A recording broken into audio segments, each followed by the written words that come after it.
Okay, so this one's for you, Marcus. We talk a lot about listening to the body. You know, we talk about, paying attention to the signs and the signals. What does that actually look like? What are ways that we can actually understand what the body's trying to tell us in order to make the decisions of what to eat? Fundamentally, I think the most important thing is, do you feel good? And that has a lot to do with when you move your body, do you feel very tired? Do you feel sluggish? Do you feel like you have digestive issues? Do you have pain in your guts? Do you feel like your spine maybe is a little bit crooked or out of shape? You're not posturally what I would describe as tensetegrity. You don't have tensetegrity. You don't have good balance in your body. How your body smells, how your body eliminates. So if you're not going to the bathroom maybe 2-3 times a day, depends on how much you're eating, but if you're not cleansing your bowels maybe 2-3 times a day, I'd say that there's probably some sort of issue. If you're on a very low, you're eating much less than maybe you're going to the bathroom much more, but they're all significant. So I think you have to, say for example, when we're talking about cutting out animal protein, a lot of people will probably find that they're tending to cleanse more because they're getting less heavy amino acids, amino acid profile in their diet. So you get, that means less nitrogen. So you'll create less ammonia in your body. So that would mean you smell cleaner. You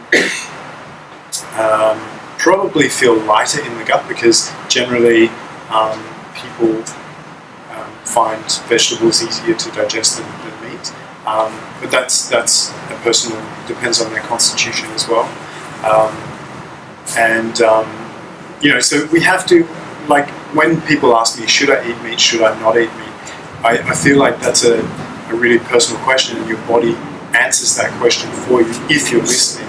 And some of these signs, some of these cues are ways to tune in with that answer.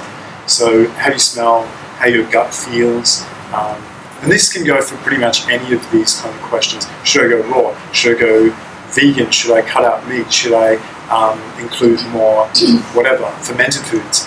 It all really depends on how much you're listening to your body and listening to some of these particular cues that I mentioned. So whether you feel bloated or not, how often you eliminate, how you smell, all kinds of things like this. This is just some things. The balance in your body, because your spine has a relationship to the neuromuscular, the nerves along the gut wall. So if you have inflammation in your gut, it's going to have a reflex response along the neuromuscular meridians in the body.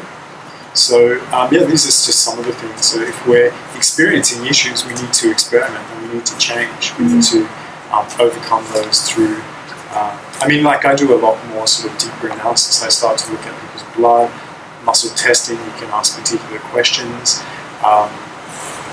You can test pH. That's an important process. Yeah. So there's lots of ways that you can find out answers.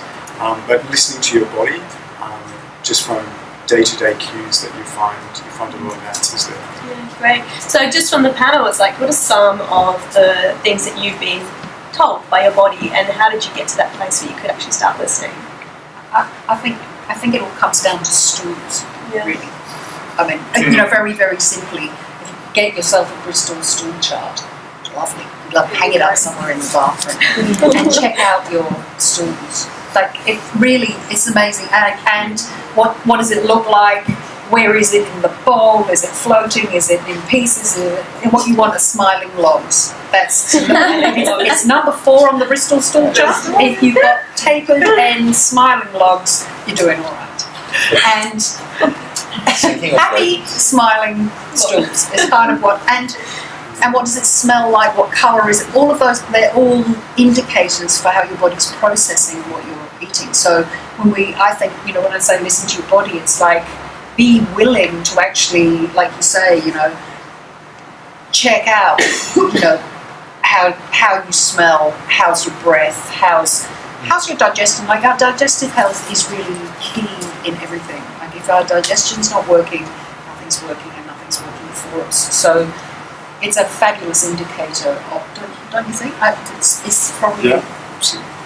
No one would probably argue with that. I'll add to that. Oh yeah, go on. Because you're talking about your poo, but it's really any way your body eliminates things. So it's also your pee, your urine, making sure it's a good way to, make things are okay. So it should be almost clear, shouldn't have a very strong smell at all.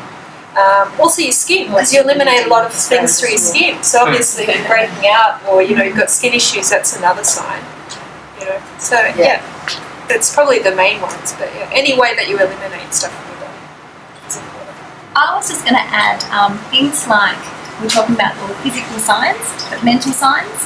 So sleep, stress levels, mood, those things, and particularly for me, I learn a lot about, okay, what's going on right now if I don't sleep well.